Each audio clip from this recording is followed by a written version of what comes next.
সূরাতুল মুলক যারা নিয়মিত তেলাওয়াত করবে আল্লাহর মেহেরবানিতে তাদের কবরে কোনো আযাব হবে না।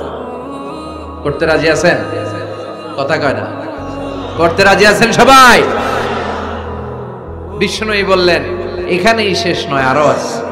শাফাআত লি সাহিবিহা, এই সূরাটা কিয়ামতের দিন এই সূরা যে তেলাওয়াত করবে তার পক্ষে সুপারিশ করবে। কোরআন যদি আপনার বিপক্ষে আল্লাহর কাছে নালিশ করে, আপনার বাঁচার কোনো উপায় আছে? আপনার পীর সাহেব আপনারে বাঁচাইতে পারবে? তাহলে আপনার দলের নেতা, কথা কন, কেউ বাঁচাইতে পারবে আপনারে?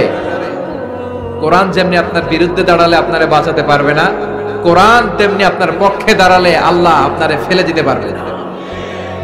কোরআন আপনার পক্ষে থাকলে আল্লাহ আপনাকে দয়া করবেনই। বিশ্বনবী বলেছেন ইকরাউল কুরআন ফাইন্নাহু ইয়াতি ইয়াউমাল কিয়ামাতি শাফিআন লিআসহাবি, কোরআন তেলাওয়াত করো,